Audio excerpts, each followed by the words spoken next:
Com isso, agora a gente vai falar de legalização. Legalização é o seguinte, é abertura de empresa. O que eu preciso para abrir empresa, como é que funciona isso e tal. Tá, a primeira coisa, eu já vou começar falando de um erro que acontece, que é o seguinte, o pessoal monta uma clínica odontológica primeiro, Isso, faz e a obra e depois depois procura o contador e fala assim, abrir minha empresa. Toda empresa, né? A gente fala que o brasileiro ele é muito intuitivo, né? Uhum. E isso é bom, de certo modo. Porque você pensa o seguinte, não, vou abrir minha empresa. Eu formei em odontologia, estou aqui com meu CRO certinho aqui, tudo beleza, já vou abrir a minha clínica. Aí o que o cara faz? Ele fala, não, o maior investimento que eu tenho que ter na minha clínica é a minha cadeira. Ele vai lá, compra uma cadeira de 30 mil e aluga um local e começa a funcionar. Sem contador, sem ideia de nada, não sabe como vai cobrar, ele cobra às vezes pelo preço do amigo. Uhum. E detalhe, Leandro, sempre as ideias vêm, são ideias de ideias, né?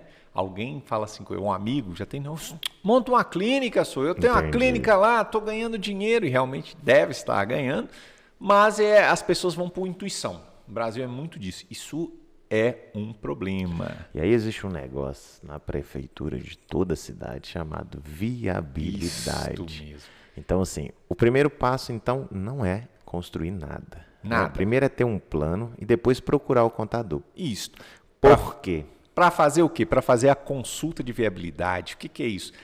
Toda prefeitura tem no seu sistema, tá? Esse já é um sistema nacional, que vai dizer o seguinte, aquela área pode instalar determinada empresa.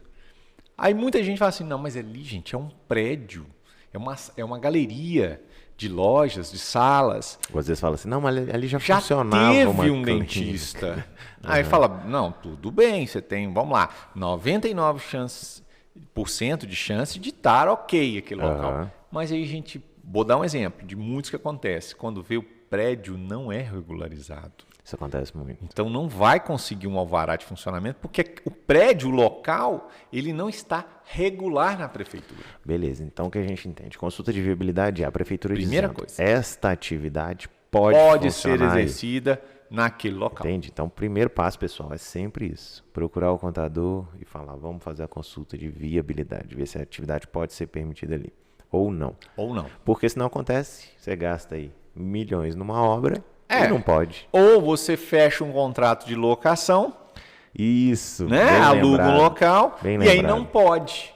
E aí você vai falar assim com o proprietário lá, vão rescindir o contrato, você vai pagar uma multa, né? Você vai se frustrar porque você já montou, além do mais, às vezes monta o consultório todo alinhado, lindo, maravilhoso e fala assim, não pode. Não pode funcionar. E você falou um negócio importante, porque às vezes pode, né? Acontece. Você tem alvará de localização, aí saiu o alvará, ok. Aí o prédio tem uma eventualidade, às vezes não tem um laudo do corpo de bombeiro, não tem um AVCB do bombeiro, aí não consegue isso, não consegue sanitário, alvará sanitário. Vamos lá. Porque o que você falou, o imóvel não é regular. Não é regular. Toda atividade de saúde gera uma coisa chamada um lixo contaminante, né? ou resíduo biologicamente contaminante, né? Isso quer dizer que o resto de uma cirurgia, seja ela, né, bocal ou uma cirurgia de procedimento simples ali, né, o simples fato de você aplicar um preenchimento, um botox no paciente, isso já gera um lixo contaminante. Okay. É simples, poxa, uma agulha.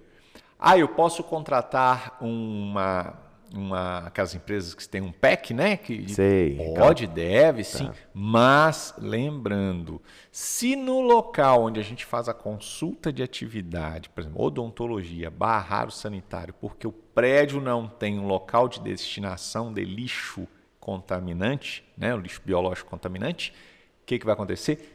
Não vai conseguir o alvará sanitário. Mesmo que você contrate a empresa que vai lá buscar o PECzinho, tudo bonitinho. A prefeitura vai entender o seguinte, se a empresa não vier, o que você vai fazer com esse lixo contaminante? Vai deixar dentro da sua sala? Então ela não admite isso, né? A maioria das prefeituras não admitem isso. Então é importante checar isso bem antes. Beleza. Então o imóvel tem que estar regular. Sabe uma coisa que acontece também em imóvel? O pessoal chega e fala assim, ah não, aqui o meu número na minha clínica é 1005. Mas o imóvel IPTU é 1000. É 1000. Às vezes acontece o seguinte, o IPTU ou o registro na prefeitura é do imóvel todo, e aí não foi desmembrado, às vezes acontece isso. Acontece. Outro dia eu tive um caso que era o seguinte, o pessoal falando assim, ô Leandro, o contrato lá da imobiliária, não, o CNPJ tá errado. Por quê? Eu falei, por quê? Não, o CNPJ tá 1000 e a imobiliária fez 1005. Aí você vai consultar, não existe o número 1005. Existe fisicamente, ele pôs lá na parede, na entrada, mas não existe. Mas não existe, o número é 1000. É 1000, o imóvel é 1000, porque não está regularizado. Ali tem 3 salas, né? 3 espaços. Ele não desmembrou isso na prefeitura. Tá acontece muito, por exemplo, construções novas, que aí, vamos lá, não está regularizada, uma galeria tem 10 salas, né? Aí ele ainda até fala assim, mas do meu amigo do lado tem alvará. Aí a gente pede o alvará dele do lado lá, o alvará dele está no número 1000. Tá no 1000. Do outro também no número 1000. Todo mundo é 1000. Número 1000. E aí o que acontece? Às vezes prefeituras não admitem mais do que 2 estabelecimentos no mesmo endereço. Entendi. Né? Você tem uma regra para a chamada economia compartilhada, né? Que você pode abrir 2 empresas no mesmo espaço, somente que de atividades distintas, não pode ser igual. Então aí às vezes vai barrar por causa disso, porque não tem o IPTU, você falou muito bem, IPTU desmembrado, ou seja, fracionado aquele IPTU num processo. Então não vai conseguir um alvará, vai conseguir alvará, mas não no número correto, né? Com as especificações ali da sala, número 1000, exato. Sala 1, sala 2. Então fica aí a dica boa. Olhar o imóvel antes, né? Ver se está tudo regular, porque assim, os proprietários não desmembram porque tem um custo, né? Tem um custo. E aí o pessoal não mexe, tem um projeto, não vai pagar para fazer isso. Então às vezes não vai pagar. E aí às vezes funciona daquela forma, né? Aluga quem quer. É desse jeito. Então tem que saber isso antes. Tudo bem, é a regra dele, mas você tem que saber disso antes, né? Para não... O pessoal fica perguntando também, Leandro, o que precisa para abrir empresa e tal? Pessoal, a documentação é muito simples, né? Mas já adianto aqui, são as documentações básicas de uma pessoa. Informação importante, o pessoal tem muita dúvida aqui. A gente vai falar na frente sobre certificado digital, mas a gente já pode falar rapidinho assim. Todo mundo vai precisar de um certificado digital pessoa física para assinar contrato. Isso. E depois tem que fazer o da pessoa jurídica. Pessoas jurídicas são distintas. Então o pessoal fala assim, mas eu fiz o certificado, tem que fazer outro. Então são duas coisas mas distintas. Semana passada eu fiz esse certificado, tem que fazer outro, gastar de novo. Então da pessoa física é CPF, certificado digital. Se você não sabe, procura aí. A gente pode deixar um link também.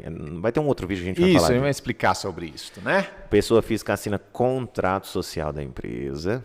Aí você vai lá e constitui sua empresa. Depois de constituir, você vai precisar de um... Isso é interessante, Leandro. O contrato de locação, muitas das vezes, vai sair no nome do sócio, pessoa porque a empresa física, não existe porque a empresa ainda não existe. Uhum. Ok, não tem problema algum. Mas depois você deve fazer um adendo a esse contrato e modificar para a pessoa jurídica. Perfeito. Né? Então, é importante fazer isto, vamos brincar assim, um mês depois, no mês seguinte. Sabe por quê? Porque se a pessoa deixar daqui um ano, sabe o que o proprietário vai fazer? Não, é outra pessoa, é um CNPJ, eu quero agora um reajuste de preço. E às vezes você vai perder, né, um preço bom que estava ali por causa desse pequeno vacilo. Então não deixa. Abriu a empresa e falou, opa, tem que refazer o contrato. É bom deixar isso claro até no momento, né, de fechar com o imobiliário. Isso, falar, olha, eu vou ter que trocar depois. Pode, ok. Isso, pô, muito massa.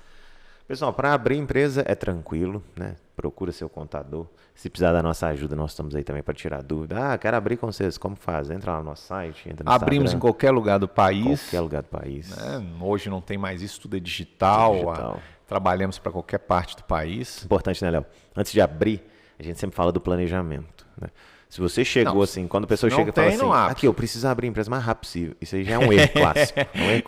É comum isso, né? Porque é aquilo que a gente falou, a empresa já está aberta ali na mente da pessoa, às vezes até fisicamente está ali, mas sem planejamento, sem nada. Então essa coisa de abrir empresa para ontem, isso não é algo correto de ser feito. Não existe. Então assim, isso mostra que você não tem um plano. Se não tem plano, não é possível que você vai abrir uma empresa do dia para a noite. Eu vou abrir uma empresa. Não, tem que ter planejamento. Então assim, às vezes o pessoal fala, não, Leandro, mas demora quantos dias para abrir? Tem sempre essa confusão, né? O pessoal às vezes escuta aí, eu abro a empresa em 24 horas. Ok, talvez pode ser até possível, mas o plano está feito.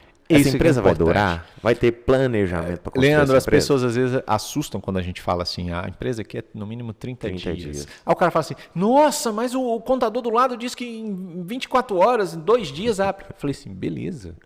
Em 2 dias nós vamos abrir também sua empresa. Uhum. Só que a gente vai fazer o quê? A gente vai fazer um estudo completo, Exatamente. né? Sobre as possibilidades que ele tem de abrir esse negócio, né? Eu sempre digo o seguinte, vamos lá, o exemplo da Alice no País, né, das Maravilhas. Lá, né? Então ela pergunta pro gatinho, o gato pergunta para ela, onde é que você quer ir? Ela fala, não sei. Então ele fala, pega qualquer caminho. Qualquer caminho serve se você não sabe. Tá então, quanto que eu quero ganhar? Não sei. Então ganha qualquer coisa. E às vezes acontece isso, né, Léo? Assim, a gente vê nas contabilidades, é só um abrir por abrir. Abrir é fácil. Tem gente falando assim, outro dia a gente fica brincando, a gente fala, não, eu abro sua empresa de graça. Não, aí você fala, que ótimo, uma oportunidade. Oportunidade? Então, assim, eu sou bem franco. Sabe? Se a pessoa não tem condição de pagar uma abertura de empresa, a melhor coisa é não abrir. É melhor não abrir. Eu sou muito simples, assim. É impossível. A gente tem que parar com esse romantismo de achar que assim, eu consigo fazer um negócio sem dinheiro. Não, Leandro, é uma coisa interessante. Quando foi aprovado, modificou a legislação que você não precisa, ninguém mais no Brasil precisaria pagar a certidão de nascimento do filho, muitas pessoas comemoraram. Isso é um ganho social. E eu fiquei pensando muito sério nisso. Eu falei, se o cara não tem, na época custava R$170 para você fazer um registro. Se você não tem esse recurso, como é que você tem um filho? Então a mesma coisa funciona para a empresa. Se você não tem um recurso para pagar, né, uma abertura de uma empresa, com as taxas e tudo, por que você vai abrir uma empresa? Você acha que não vai ter taxa mais à frente? Exatamente. Você acha que você não vai ter um contador para pagar? Você acha que você não vai ter funcionários para pagar? Melhor? Gente, eu estou sem o recurso hoje. Você tem que ter um planejamento, um plano estratégico, não um plano de negócio. Você tem que saber. Essa empresa vai precisar de dinheiro nos primeiros meses. É isso que eu falo. A pessoa às vezes calcula o seguinte, olha, vamos dar um exemplo. 30 mil para me gerar a minha empresa, a minha clínica odontológica, com um funcionário, eu, a secretária e ponto. Ok. Aí ele vai falar assim, não, esses 30 mil vai me manter durante 6 meses. Tá. Aí ele vira e fala assim, mas se eu pudesse não pagar a abertura, seria bom. Aí a gente fala assim, mas não está no seu planejamento ou você não planejou isso? Não planejou. Porque se tiver no planejamento e ele estiver barganhando, beleza. Ok, mas a grande maioria é que o cara não colocou no planejamento. Ou ele está com medo de investir 30 mil, e aí é uma outra situação para abertura de empresa. Gente, quem está com medo de investir dinheiro, não invista. Não precisa abrir, cliente. Você já pensou se todo mundo que votar, que jogasse na Mega Sena tivesse medo de gastar os R$4 lá de investimento? Né? Aí o cara fala, não, eu não tô com medo de gastar R$4. Às vezes o pessoal fala assim, mas os caras estão falando que a gente tem que gastar dinheiro. É porque é algo muito sério, né? Constituir uma empresa é algo muito sério. Sério? Então, assim, é melhor, não tenho dinheiro agora. Ok, trabalha mais 10 anos. Trabalha mais um pouco, espera, planeja, uma grana, junta. Isso, não faz. Agora eu tenho uma grana legal pra gente começar o negócio. Porque é aquilo que a gente estava falando de oxigênio, por exemplo, pandemia. O que aconteceu com a pandemia? As empresas não tinham caixa. Caixa é oxigênio. Assim, não tinha caixa para uma semana. As empresas tinham bens, tinham imóveis, sala própria, mas todos, grande maioria chegava e dizia assim, eu não sei como é que eu vou pagar os salários do pessoal no mês que vem. Falei, por quê? Porque eu estava contando com esse recebimento, eu estava contando com isso. Então fica a dica, dinheiro é oxigênio para a empresa. Empresa que não tem dinheiro disponível, que a gente chama de liquidez imediata, tá fadada a quebrar. Então, assim, ainda mais começando um negócio, você sabe que não vai gerar tanta receita nos primeiros meses. Vai ter precisando de um planejamento disso também. Então, tenha uma reserva, pessoal, para oxigenar a empresa.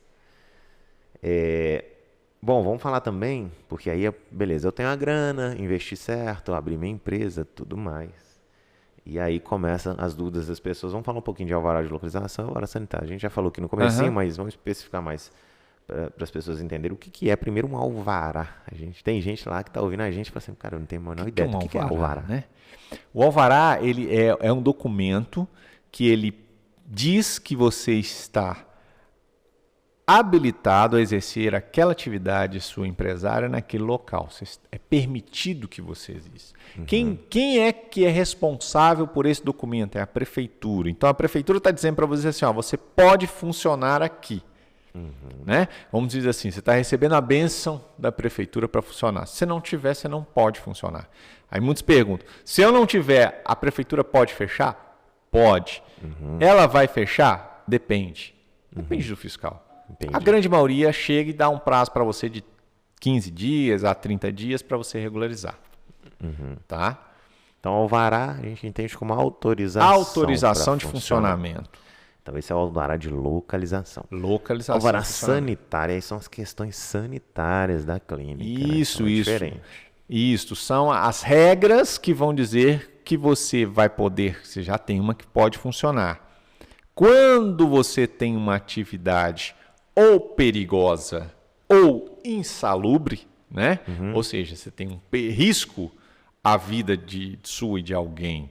Quem são essas? Você vai abrir uma empresa de explosivos, de foguetes, né? Fabricação de fogos de artifício. Então, ela é perigosa. Ela não é insalubre, mas ela é perigosa. Então, aí vai acontecer o quê? Você vai precisar de um alvará sanitário e de um alvará de liberação do Corpo de Bombeiro. Legal. Né? Ele vai todo na mesma, uma licença de funcionamento do Corpo de Bombeiro. Na parte da medicina, saúde, né? Saúde em geral, que aí a odontologia entra dentro, você vai precisar do sanitário. O sanitário vai dizer o quê? Que você está cumprindo algumas regras de prevenção de contaminação e higiene, né? Baseado no quê? Para que você não contamine o ambiente e nem as pessoas que estão ali. Legal. Então, pelo menos deveria ser isso, né? Que aí nós temos um outro problema nesses dois alvarás, e principalmente no sanitário. Há uma discussão muito grande com o alvará sanitário, ele é uma taxa, né? Você vai pagar uma taxa para obter esse alvará, e uma taxa de poder de polícia. O que quer dizer isso? A legislação fala desse jeito. Né? É uma taxa com poder de polícia, ou seja, um poder de fiscalização, de fechamento. A coisa, como se diz, é séria ali.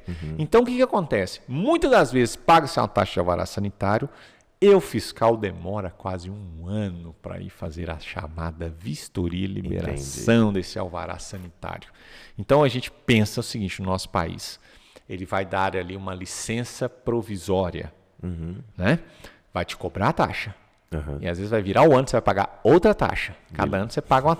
É importante, essas taxas de funcionamento e sanitário, todo ano você paga. Isso é importante. Você falou de taxa, mas todo ano você paga. Porque às vezes o pessoal fala assim, no meu planejamento não tinha. Então, pessoal, taxa de fiscalização, funcionamento e taxa sanitária é anual. Todo ano você vai pagar essa. Isto, você vai pagar. Daqui a pouco a gente fala de uma outra também, que é engenho de publicidade, mas vamos falar. Mas aí, voltando, no alvará sanitário, então, você vai cumprir algumas regras. Bom, onde que eu encontro essas regras que eu tenho que cumprir? É interessante isso, né? Todo mundo fala que vai à fiscalização te fiscalizar, mas você nem sabe quais são as regras. Se você tem seu contador não te explicou isso, existe. Cada prefeitura tem as regras e normativas sanitárias. Na consulta prévia também, quando exige o sanitário, ele vai lá embaixo, ele vai ter uma listagem das condições básicas sanitárias que você precisa cumprir. Aí cada atividade vai ter a sua específica, né? No caso da odontologia, se você utilizar equipamento radiológico panorâmica, aí você vai ter uma outra categoria dentro do sanitário também, né? Que vai checar esta parte. Sim. Se está protegido, se está tudo fechadinho, lacrado, como é que é o funcionamento, tudo.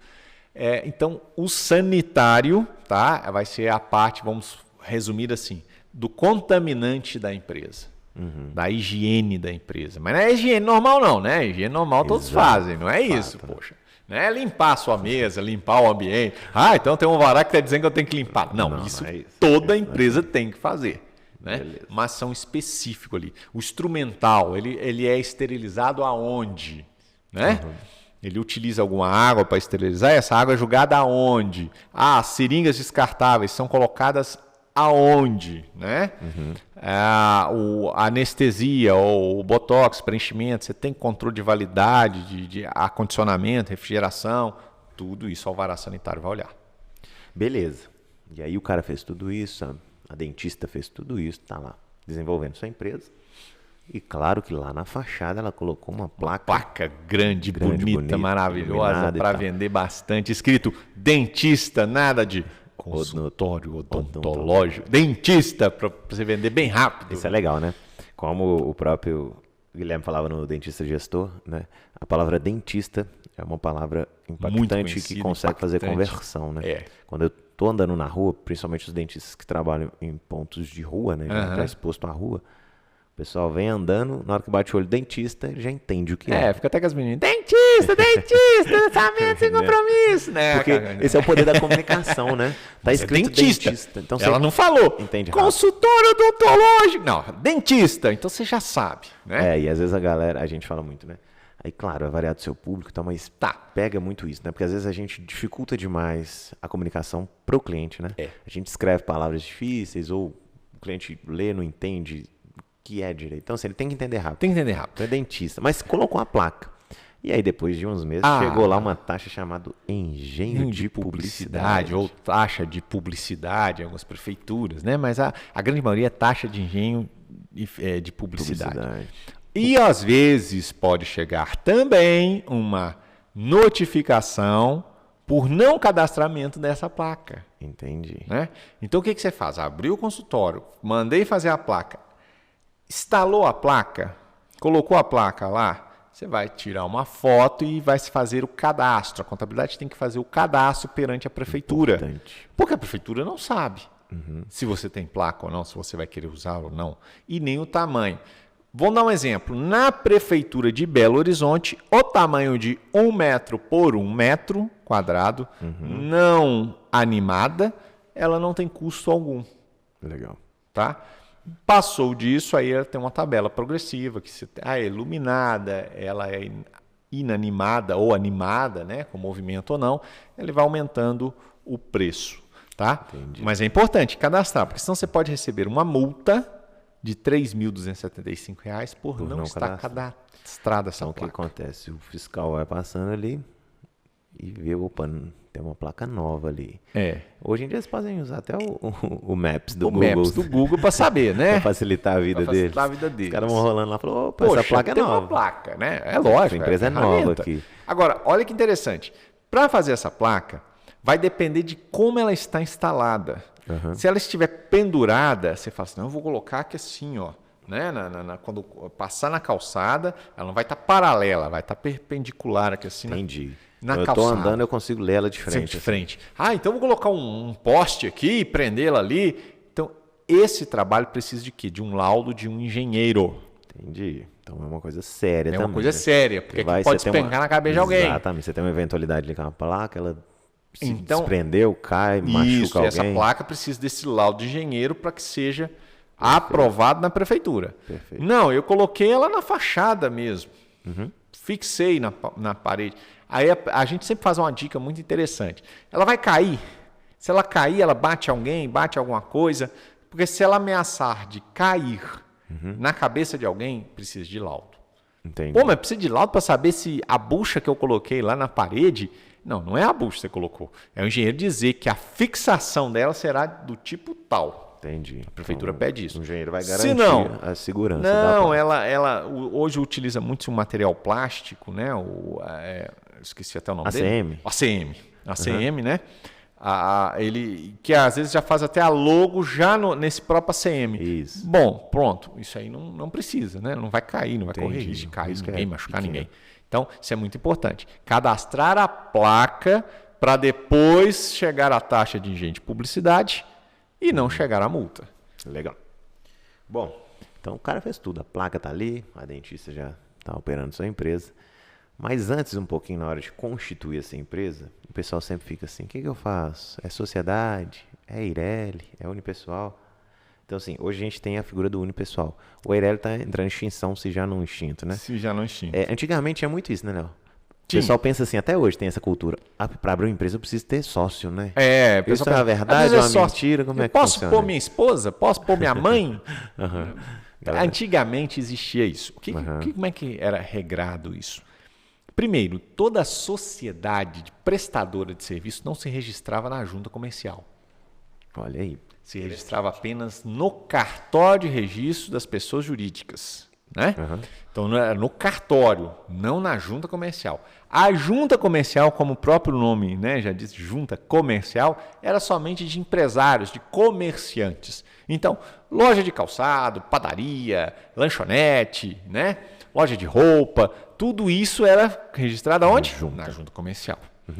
Criou-se, então, a figura da EIRELI, né, da empresa de responsabilidade limitada individual. Né? Então, o que ocorre? Apenas um indivíduo se torna, de certo modo, limitado. Né? Aí começou-se a fazer o registro na junta comercial de atividades que não eram obrigatoriamente comércio. Entendi. Entende? Atividades que não eram comércio. Então começou a abrir uma odontologia EIRELI. E aí, registrava ali. Precisava de sócio? Não. A sociedade, como outro erro, né, Leandro, que sempre ocorre. Vamos lá. Por que eu preciso de sócio? Não, ninguém precisa de sócio. O sócio ele tem que ter uma função real na sociedade. Entendi. Né? Ele é o sócio porque nós dois somos dentistas, ou em muitos casos que muitos estão fazendo aqui, né? Ele é o administrador da empresa e eu sou o dentista. Porque o CRO exige, pelo menos no contrato, um dos sócios ser dentista. Ser odontólogo. Né? Ou, caso nenhum seja, indicar um responsável técnico que vai assinar pela empresa de odontologia. Né? Então ocorre isso. No cartório, não tinha como você fazer a sociedade unipessoal. Não existia essa figura ainda. Então as pessoas falavam assim, bom, vamos voltar lá atrás, lá nos meados de 80, né? Eu preciso abrir uma empresa. Então eu preciso aqui registrar a minha empresa. Eu sou um odontólogo, eu presto serviço, não sou comércio, não vou para a junta. Eu vou para o cartório. Quando chegar no cartório, eles falam, não, você não pode abrir a empresa sozinho. Entendi. Aí fala, então vou pôr a minha mãe, minha mulher, meu irmão. Qualquer pessoa que não tinha ligação nenhuma no negócio. Detalhe, quando se colocava os pais, e de forma natural, né, os filhos enterram os pais, né, não o inverso, embora aconteça, né, às vezes até mais. Mas a gente falando assim, o que ocorria? Aí coloquei minha mãe, coloquei meu pai, minha mãe é viúva, coloquei meu pai é viúvo, coloquei só ele. Ele falece. Puxa vida, aí nós temos que dividir as cotas daquela empresa. Não. E aí, irmão fala, não sei o que aconteceu, o que não aconteceu, né? Então, sócio a gente diz, ele tem que ser sócio. Ele vai dividir com você. Tá? A primeira coisa. Então não tem esse negócio, já vou colocar ali uma pessoa só para colocar. Só para colocar. Vou colocar aqui só para completar com 1%. Então hoje, por exemplo, nós temos a sociedade unipessoal. Então hoje você consegue abrir sua empresa hoje só você. Consegue abrir sua empresa só somente você. Então para com isso. Não tenho ninguém. Então vai ser você mesmo. Você mesmo. Coloca em você abre. E o nome é Sociedade Unipessoal. Unipessoal. Né? Então, assim, ela carrega as mesmas características de uma sociedade, mas é de uma pessoa. Só que é de uma pessoa. A EIRELI, né, que aí possivelmente vai ser o quê? Vamos voltar àquela regra. Na junta comercial vai ser colocadas as EIRELIs, os comércios individuais, e no cartório, os prestadores de serviços individuais na unipessoal. Legal. Bom, a empresa começou a crescer, Léo. Tá faturando bem e tal. Aí o pessoal fala assim, agora eu vou abrir uma filial. Primeira coisa que eu falo com todo mundo, filial é uma nova empresa. Você tem que pôr na sua cabeça que é uma nova empresa. É tudo novo. Você tem que gerir uma filial como você gere a matriz, é uma nova empresa. Porque às vezes acontece o contrário, né? O pessoal fala assim, não, filial é uma extensão. Não é extensão, né? Se você não pensar nela como uma empresa, por que eu estou falando isso? Vamos supor, você está num bairro X, você abriu no bairro Y. Aí você vai levar tudo aquilo da sua matriz? Não, você está em outro bairro, é um outro tipo de cliente, é outro tipo de mercado, é um outro tipo de comunidade. Então você tem que pensar onde você está. Então, filial é uma nova empresa. Nós temos esse exemplo é muito bom. Nós temos um cliente aqui que ele tem, eu já até comentei dele, né? Começou com uma, hoje está com 4. E 2 filiais deles é num aglomerado. E é engraçado que essas 2 filiais, ele virou e disse assim, não, essas aqui não precisam nem de regularização, não. Não precisa nem de uma nada, não. Quem manda aqui é o chefe. Que chefe, amigo? É o chefe lá do morro. Eu falei, você tá louco? Você tá brincando? Ele tá assim, não, sou, aqui o negócio funciona assim. Eu falei, não, vamos regularizar? Ele falou, não, pode regularizar, mas tô falando que aqui ninguém vai me incomodar. Então, ou seja, né? Não vou fechar meus olhos aqui e dizer que não existe milícia no país, pô. Exatamente. Não vou falar disso aqui, né? Vou ficar... Não, é uma não realidade. sou romântico a esse ponto. É uma realidade. A gente sabe que existe isso. Por quê? Por ausência do Estado. Ausência do Estado. Ausência do Estado. O Estado não quer se meter naquela área ali, naquele lugar. É a ausência do Estado, né? Que tem que ser corrigido isso aí. Tem que ser corrigido, poxa. Eu não posso ter um Estado dentro do Estado. Concordo. Né? Não estou nem chegando ao mérito se está fazendo bem, fazendo mal, fazendo... Não é isto. O mérito é que, constitucionalmente, eu não posso ter um Estado dentro do Estado. Isso. Certo? Então, o que ocorre? Mas, em alguns lugares tem. Alguns lugares tem público. Vamos falar do público? Poxa, na Zona Sul eu posso cobrar ali, por um procedimento, R$1.000. No aglomerado, jamais posso cobrar isto. Sim. Vou cobrar R$100.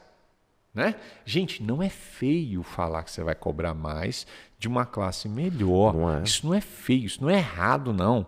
Né? As pessoas pensam que isso é errado. Não, isso não tem nada de errado. Brasil isso é um valor. O Brasil tem muito essa cultura, né? Assim, eu não sei se você pensa, forma assim, a gente cria uma cultura de que ganhar dinheiro é errado. Né? Ganhar dinheiro é errado. Pessoas, mas é lógico.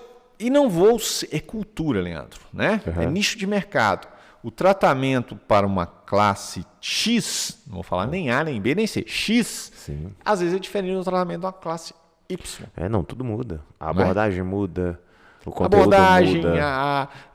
O que não vai mudar é o uso do equipamento, o procedimento. Mas a abordagem, você falou muito bem, a abordagem, a comunicação, tudo isso vai mudar. Cada público tem tudo isso, cada público tem. Então, é importante, você falou, eu abro uma filial, começo a operacionar do mesmo jeito, e às vezes fala assim, poxa, não sei o que aconteceu. Isso é uma coisa que acontece muito. Tem gente que fala assim, vamos pegar um exemplo de taxa aqui. Nossa, eu tenho que pagar taxa para filial? Isso. Filial é uma nova empresa, gente. Eu tenho... Tira isso da cabeça. Eu tenho que fazer alvará também para filial, mas eu já tenho na matriz. Não, então, são assim, locais diferentes. Para você ter uma boa gestão, né, Léo? Filial é uma nova empresa. Coloque isso Quanto que a filial está rendendo? Está rendendo X. Exato. Embora, por exemplo, se for optante pelo Simples, o imposto é sobre um único CNPJ, matriz. Sim. Né? Ele vai estar, mas ele é dividido. Ele tem, mostra lá o que você faturou na filial, o que você faturou na matriz. Né? Então, é outra empresa, sim. Pensa como outra empresa. Outra empresa. Detalhe, tem alguns que nem preferem, às vezes, abrir, Leandro, uma filial. Abre uma outra empresa. Um novo CNPJ. Um novo CNPJ. Né? É uma mas aí, cada caso tem que ser estudado e avaliado ali. Às vezes é uma questão de faturamento, né? Que você tem uma saída legal para não aumento da sua alíquota do imposto, né? Mas tudo tem que ser estudado. Legal. Bom, a gente está falando de legalização. Legalização é tornar-se legal a coisa, né? E tem uma situação que acontece em muitas clínicas. Às vezes o pessoal emite só uma nota fiscal para o cliente. O cliente fez um procedimento, está aqui sua nota fiscal. É interessante ter um contrato de prestação de serviço ou não? Por que eu falo? Existem uns procedimentos que são bem avançados, bem apurados. Sim. Vamos lá. E aí, talvez seja interessante. Eu tenho que ter um contrato com esse cliente meu. Vamos lá, Leandro. Você já pensou se toda vez que a gente fosse comprar pão na padaria tivesse que assinar um contrato de compra e venda de pão? Não é. É complicado. Complicado. Já pensou, né? Eu não sei o pão que eu vou comer aqui. Se ele tá... Estou trazendo o exemplo do extremo para a gente pensar. A grande maioria não utiliza um contrato de prestação de serviço. A outra parte, que eu falo assim, a parte do empreendedor, do cara que pensa, que raciocina, que raciocina no sentido de crescer, todos raciocinam, lógico, mas no sentido de crescer a empresa, ele contrata uma equipe jurídica e faz a formalização desses contratos. Por que é importante isso? Vamos lá. Você está mexendo com um bem muito importante, valioso, que não é a vida. Eu digo para vocês o seguinte, o que vale mais, o rosto ou um braço? Um rosto. Eu digo, um rosto, depende, né? Se o cara for como é que fala? O que ele fizer, um pintor, mas o braço vai valer muito mais que o rosto. Mas no caso do seu cliente, eu tenho certeza que o rosto vale muito mais que o braço. Vale mais. Né? Então ele não incomoda em machucar o braço, mas jamais ele vai permitir que você faça algo errado no rosto dele. Sim. E aí, como é que cabe essa interpretação do errado? Primeira coisa, você tem um contrato dizendo para o seu paciente que, olha, embora tecnicamente possa ser feito todos os procedimentos, ainda que fizemos tudo certo, pode dar algum problema. Você está ciente disso, da responsabilidade, que aí não vai depender da gente, vai depender do seu organismo, de uma série de fatores que nós vamos, talvez, né, identificar. Você está dizendo isso para o seu cliente. Você é dentista, está dizendo isso para o seu cliente. Você está conversando com ele. Ele não assinou nada disso. Aí o que vai ocorrer? Se algo acontecer, te cito o exemplo que aconteceu semana passada com a cliente. Ela fez o tratamento da cliente, tinha contrato, tinha tudo. Ela disse, eu estou encerrando. A cliente falou, eu não quero, ficou feia a minha boca. Não é. Mas o problema, eu vou até rir aqui. Eu falo assim, não foi colocar dente naquela pessoa que mudou aquela pessoa. Ela era feia e horrorosa e continuou sendo feia e horrorosa. Não ia ajudar muito. Né? E ela olha só, eu estou dando exemplo. O paciente entendeu que colocando dente ia ser a Gisele Bündchen. Entendi. Entende? Mas ninguém... Se não tivesse um contrato explicando isso para ela, que ela não seria a Gisele Bündchen, colocando esses dentes, ela saiu de lá entendendo que seria. Entendi. A clínica pagou um outro profissional, 15 mil foi o tratamento. A clínica arcou com 15 mil para o outro funcionário, certo? A mulher refez o procedimento todo de novo. E não saiu lá como uma modelo top model. Entrou na justiça, quis brigar. O que o advogado dessa clínica perguntou? Vocês fizeram um contrato? Perguntou para o meu cliente, né? Ela falou, tá aqui. Ela assinou. Ou seja, cumpriu todas as regras. Entendi. Então é muito importante toda empresa ter seu contrato. E o advogado para produzir isso daí. Isso, o advogado, né? Nós temos a equipe de advogados. Porque aí faz contrato, por exemplo, contrato com o cliente, contrato com o dentista parceiro. Contrato com dentista parceiro, contrato com o cliente. Com fornecedor. Leandro, fornecedor é o que tem mais problema. Eu comprei um botox, um preenchimento e tal. E estava com problema. Mas você tem um contrato com o fornecedor? Não tenho. Comprei dele ali, meu amigo. Mas peraí, você está comprando uma toxina, algo regulado, regulamentado, você não tem um contrato. Tem uma nota fiscal? Não tenho. Então, é importantíssimo. Os contratos vão regulamentar o que pode e o que não pode. Detalhe. O CRO exige contrato de toda prestação de serviço. Então, informação importante. CRO exige. Você, dentista, poxa, eu estou chovendo numa olhada aqui, mas você tem responsabilidade sobre o seu tratamento, tá? Que fica ali um período de responsabilidade. Então, o CRO cobre isso tudo. Qualquer situação que houver, o CRO, a primeira coisa que vai falar com você é, vamos lá, o paciente fez uma denúncia no CRO. Primeira coisa que ele vai pedir é o seguinte, você tem um contrato de prestação de serviço com ele para a gente avaliar, para a gente ver se a denúncia dele procede ou não, para te ajudar, te defender e tal. Que for. Entendi. Então tem que ter. Para tudo. Comprei um equipamento, você tem um contrato dessa compra? O que foi regrado? O que foi dito ali que seria feito, né? Então, com todos os fornecedores e clientes, o contrato é essencial. Show de bola. Bom, falamos aí de legalização. Legalização é tudo isso que é constitucional, tudo que você precisa ter de documento para sua empresa, para te dar as garantias jurídicas, garantias de operação e para você conseguir tocar o seu próprio negócio. Bom, isso mesmo. É isso. Então esse módulo aí a gente termina falando de legalização.